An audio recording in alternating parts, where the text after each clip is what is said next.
మీ పనిపై మీరు దృష్టి పెట్టి ముందుకు సాగిపోండి. విషయాన్ని ఎన్నిసార్లు వడపోసినా అమృతం అవ్వదు.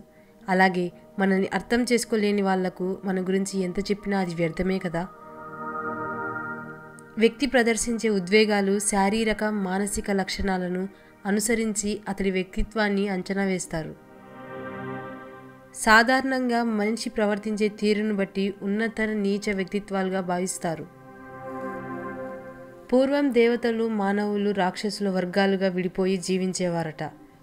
అందుకే దేవతలను దైవదూతలని, మానవులను మానవతామూర్తులని, రాక్షసులను దుర్మార్గులని విభజించి చూపేవారు. నేటి కాలంలో ఒకే మనిషిలో పరిస్థితులను అనుసరించి దైవత్వం, మానవత్వం, రాక్షసత్వం తాండవిస్తున్నాయి. ఉదయం దేవుడిగా కనిపించే వ్యక్తి మధ్యాహ్నం మనిషిగా, రాత్రికి రాక్షసునిగా ప్రవర్తించవచ్చు. ఆయా స్థితిగతులను బట్టి వ్యక్తిత్వ స్వభావాలు మారుతూ ఉంటాయి. పూర్వయుగాల్లో దేవుడు భూమి మీద అవతరించి రాక్షస సంహారం చేసేవాడు. నేటి సమాజానికి కావాల్సింది సంహారం కాదు, సంస్కరణ. అదే ఉన్నత వ్యక్తిత్వ వికాసానికి దోహదం చేస్తుంది. మనిషి దేవుడిగా మారకపోయినా నష్టం లేదు, కానీ రాక్షసుడిగా మారకూడదు. జీవించినంతకాలం మానవత్వంతో మనిషిగా బతికితే చాలు. క్షణక్షణం మారే స్వభావం మనిషికి సహజంగానే ఉంటుంది.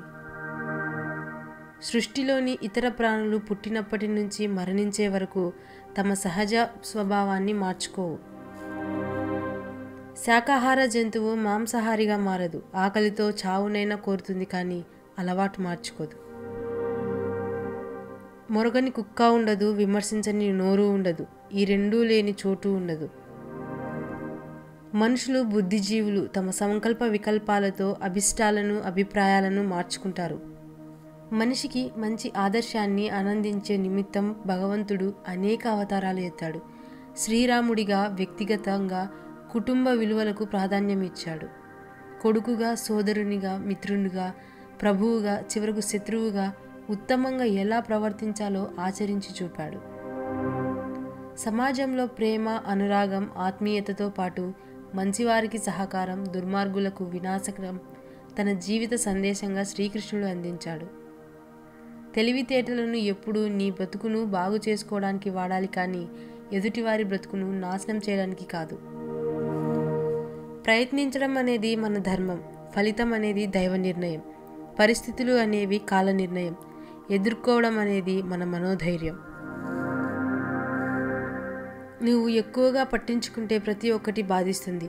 కొన్నింటినైనా వదిలేస్తే ఉన్న ప్రశాంతతైనా మిగులుతుంది. ఎదుటివారు నిన్ను ఎంత రెచ్చగొట్టినప్పటికీ చిరాకుపడి పరుష పదజాలంతో సమాధానం చెప్పకు. మనసు చెప్పినట్టు మనం వినడం కాదు, మనం చెప్పినట్టు మన మనసు వినేలా చేసుకోవాలి. అర్థం లేకుండా ఆవేశపడకు, అది అనేక సమస్యలకు దారితీస్తుంది. ఆలోచన లేకుండా నిర్ణయం తీసుకోకు, అది అనేక బాధలకు కారణమవుతుంది. ఎవరైనా నవ్వితే నీ వల్ల నవ్వాలి, కానీ నిన్ను చూసి నవ్వకూడదు. ఎవరైనా ఏడిస్తే నీ కోసం ఏడవాలి, కానీ నీ వల్ల ఏడవకూడదు. ఎదుటివారి మాటలు విని నిర్ణయించుకునే ముందు ఒక్కసారి నీ మనసు కూడా ఏం చెప్తుందో విను. దొరికిన దానితో సంతృప్తి పడేవాడు ఎప్పటికీ చెడిపోడు. ఎంత దొరికినా అసంతృప్తి పడేవాడు ఎప్పటికీ బాగుపడడు. పట్టుపరుపులపై పడుకొని కూడా నిద్ర రాక అవస్థలు పడే ధనవంతుడి కంటే కటిక నేలపై పడుకొని గాఢ నిద్రపోయే పేదవాడే మిన్న. రెయిన్బో అనేది ఒకేసారి 7 రంగులను చూపిస్తుంది, కానీ మనిషి మాత్రం టైంని బట్టి ఒక్కో రంగును బయటకు చూపిస్తాడు. రంగు, రూపాయి ఎప్పుడూ శాశ్వతంగా ఉండవు, కానీ చక్కని బంధం, స్వచ్ఛమైన స్నేహం ఎప్పుడూ శాశ్వతంగా ఉంటాయి. పులి ఎక్కడైనా పులిలాగే జీవించాలి, లేకపోతే ప్రతి అడ్డమైన గాడిదకు అలుసైపోతుంది. కాళ్ళు తడవకుండా సముద్రాన్ని దాటలేం, అలాగే కళ్ళు తడవకుండా జీవితాన్ని దాటలేం. ఒక బంధం బాగున్నప్పుడు అన్ని విషయాలు నీకు చెప్తారు. అదే ఆ బంధం చెడినప్పుడు నీ విషయాలు అందరికీ చెప్తారు. ఇదే ఈ లోకం తీరు. నీకు ఉన్న సత్తాన్ని బట్టి నువ్వు నిన్ను అంచనా వేసుకుంటావు. నువ్వు చేసిన పనులను బట్టి ఇతరులు నిన్ను అంచనా వేస్తారు. మంచిని శత్రువు చెప్పినా వినండి, కానీ చెడుని మాత్రం మిత్రుడు చెప్పినా వినకండి. వాడుకోవడం తెలిసిన వాళ్ళకి వదిలించుకోవడం కూడా తెలుస్తుంది. నీవు ఒక బంధాన్ని నాది అని మనస్ఫూర్తిగా స్వీకరించాక తర్వాత ఎన్ని కష్టాలు వచ్చినా ఆ బంధాన్ని వదులుకోకూడదు. అది ప్రేమైనా స్నేహమైనా. ఒకసారి నటిస్తున్నారని తెలిసాక తర్వాత ఎంత నిజాయితీగా ఉన్నప్పటికీ కూడా నమ్మాలి అనిపించదు. ఎదుటివారిలో తప్పులు వెతకడమే పనిగా పెట్టుకుంటే బంధువులు, ఫ్రెండ్స్ ఎవరూ మిగలరు. ఎవరినీ తప్పు పట్టవద్దు, నిందించవద్దు. ఎవరి పరిస్థితులు వారివి. కలలు కనే ధైర్యం ఉండాలి. ఆ కలల కోసం కష్టపడే సత్తా ఉండాలి. నువ్వు మాట్లాడుతుంటే నీ బలహీనతలను ఎదుటివారు తెలుసుకోగలరు. మౌనంగా ఉంటే నీ బలం ఏమిటో కూడా తెలుసుకోగలరు. కొన్ని పరిచయాలు ఆనందాన్ని మిగులుస్తాయి, మరికొన్ని పరిచయాలు జ్ఞాపకాలను మిగులుస్తాయి. ఇంకొన్ని పరిచయాలు మాత్రం ఎదురుచూపులు మిగులుస్తాయి. అరుదైన పరిచయాలు మాత్రమే నీతో కలిసి నడుస్తాయి.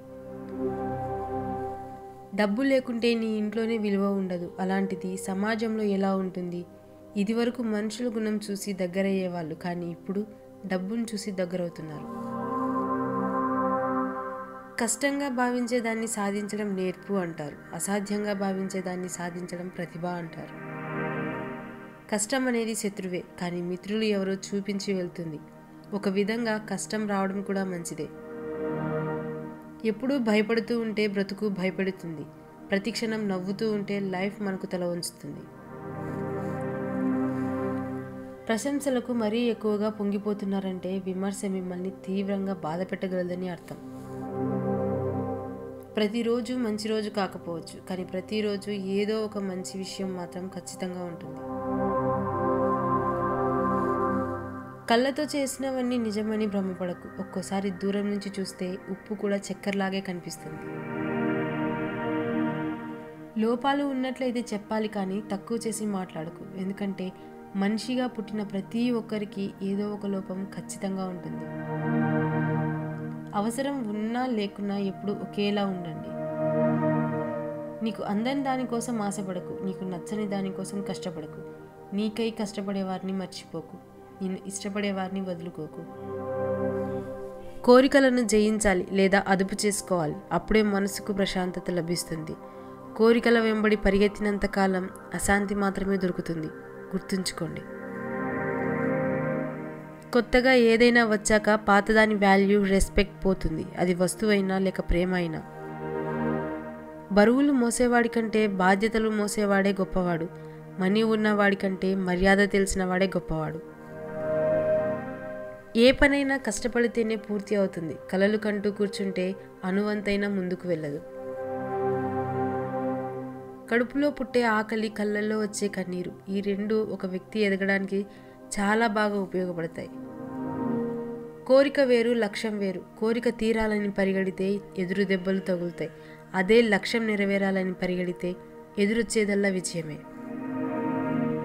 నీకు అవసరం లేని వస్తువులను కొంటూ పోతే కొద్ది రోజుల్లో అవసరమైన వస్తువులను అమ్ముకునే పరిస్థితి నెలకొంటుంది.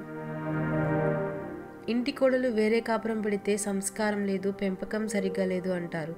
అదే ఇంటి కూతురు వేరే కాపురం పెడితే చాలా తెలివైంది, బాధలు భరించలేక సంసారాన్ని చక్కదిద్దుకుంది అంటారు. మీరు నేర్చుకోవడానికి సిద్ధంగా ఉంటే మిమ్మల్ని ఎవరూ ఆపలేరు. అతిగా ఆశించకండి. వీటిలో ఏది తేడా వచ్చినా మనిషి చులకనయ్యే అవకాశం చాలా ఎక్కువ. అహంకారం పెరిగిన కొద్దీ నీ పతనం ప్రారంభమవుతుంది. నీ అధికారం, హోదా చూసి వచ్చే పొగడ్తలు శాశ్వతం అనుకుంటే పొరపాటే. ఇతరులను బాధ పెట్టేవారు ఖచ్చితంగా బాధపడతారు. దాని నుంచి ఎట్టి పరిస్థితుల్లోనూ తప్పించుకోలేరు. పుట్టిన ప్రతి ఒక్కరూ ఈ భూమి మీద తనకే సొంతం అనుకుంటాడు, కానీ నిజం ఏంటంటే ప్రతి ఒక్కరూ ఈ భూమికే సొంతం. విజయం సాధించేంత వరకు శబ్దం చేయకండి. నీ విజయమే నీ ప్రపంచానికి పెద్ద శబ్దమై వినిపిస్తుంది. నువ్వు ఎంత సాధించినా అది శాశ్వతం కాదు. నువ్వు గెలిచినా ఓడినా నిన్ను విడిచి వెళ్ళని ఒక బంధాన్ని సంపాదించు, అదే శాశ్వతం. మీరు గెలుపు గురించి అతిగా ఆలోచించవద్దు. వచ్చిన అవకాశాన్ని సక్రమంగా ఉపయోగించుకోండి. చేతిరాతలో తప్పులు ఉంటే సరిచేయొచ్చు, కానీ తలరాతలో తప్పులు ఉంటే మాత్రం కష్టమైనా నష్టమైనా అనుభవించి తీరాల్సిందే.